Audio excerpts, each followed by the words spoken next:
Hello, I'm Matt Williams. I'm the Access Fellow here at Jesus College. And hi, I'm Megan. I'm the Access Officer at Jesus College. So Access meaning that we work with schools and communities, particularly in Wales and South London, who historically, through no fault of their own, have been underrepresented at universities like Oxford, to try and encourage them to take up places at colleges like Jesus, right? Absolutely. And so what were your major goals when you started in the role? Well, my primary goal, some 8 years ago when I started in this job, was not to muck it all up. My predecessor Beth had been amazing. She'd set up loads of fantastic contacts and I didn't want to ruin that. But I also wanted to start introducing summer schools into our offering, and this year we have 4 summer schools on offer, so we've really grown in that department. What about you? What was your goal? So I started here at Jesus 2 years ago. So I came in sort of partway through Matt's reign of terror.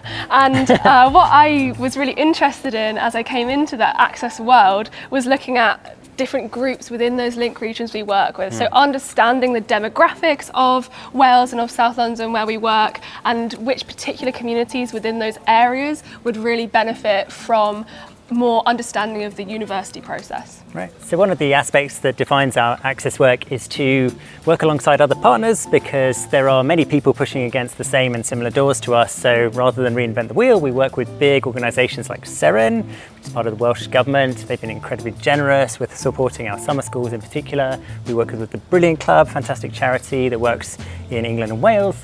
We work with Target Oxbridge. You've been doing a lot of work in London, right? With absolutely. So one of the particular programmes that has really gotten going in the last few years is our programme for British, Bangladeshi and Pakistani students, which works, as you say, primarily in London. And I think to sort of build on what you're saying there about working with partners, it's so important to get schools on board, to get community leaders on board, to really make sure that the work we're doing complements other charitable and access work that goes on in those kinds of communities. Yeah. So why do we do this Access work? What's the point? Well, we're trying to fix a bit of a broken labour market in this country between talent and opportunity. This college has a grand tradition of making sure that the brightest people get the best possible education. People like Sir John Habakkuk, who encouraged women to come and study at previously male-only colleges, very much in that tradition. And it's hard to measure whether or not our work has been really successful, but one thing we've noticed is that applications to the college have risen significantly faster than for the rest of the university, where our growth has been 43% in applications in 2022 than in 2015. The university saw a rise of just 21% over the same period. Another metric that's quite useful to look at is offer rates, how likely are students to get into the university once they apply. We found that for our Welsh students who come on residentials with us here at Jesus College, that offer rate is, over the last 3 years, about 27%. If you compare that to the average offer rate for students in Wales, which hovers around 15%, we can say pretty confidently that we're having an impact there. So a lot of our work at the moment is in person, whether that's schools coming and visiting us in college or us going out into communities to speak with people face to face. But our reach has been massively increased by our online and digital presence, which Matt has spearheaded. Well, this was all an accident, really. Lockdown happened, everyone was terrified, we didn't know what to do, whether we would have to cancel all of our events. We decided to continue with them, but all online, recorded a lot of stuff, put it on YouTube, didn't expect much of it. But since then, we've had 3 million views on YouTube, we've got 23,000 subscribers, we're the largest channel of its type at any Oxford or Cambridge college.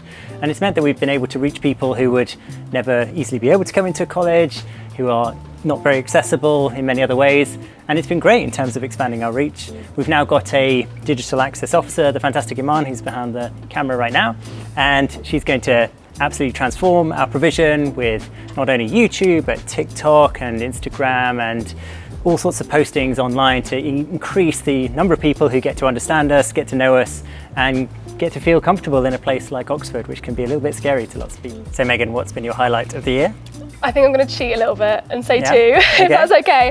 First of all, our residential for students from Carmarthenshire, Ceredigion and Pembrokeshire. That's always a really special 3-day event where we get to introduce students from across those counties. They get to come and stay in Jesus as actual Oxford students for a few days. So that's really fun. And also the culmination of the British, Bangladeshi and Pakistani programme, where we brought over 40 students from London to come and experience Oxford for the day, have some taster lectures with academics from Bangladeshi and Pakistani backgrounds. Nice. What about you? Well, I'm always excited for the big Seren Summer School that's coming up next week. We've got nearly 80 people coming. That's going to be a lot of fun. But I think the highlight for me this year has been how many more primary schools we've been working with, little kids from just about the age of 9 or 10, just full of energy. And we're catching them at that time of their life where before the cynicism sets in, before they start thinking, oh, they wouldn't want someone like me. That's been really lovely and heartwarming to work with them. People are welcome to contact us and hear more about our work, but if they want to come and see the college, then we have our open day coming up on Friday the 20th of September is our next one, but of course those happen every year in the summer and the autumn, so we're always happy to have people come and visit. It's just essential to note that none of this work would be possible without the extraordinary generosity of our alumni who help make all of this work possible and mean that we can continue to work with schools and continue to take the best and the brightest students regardless of their background. So we're enormously grateful. Without those donations, none of this could happen. So thank you if that's you, and we look forward to many more years of that sort of work. Bye. Bye.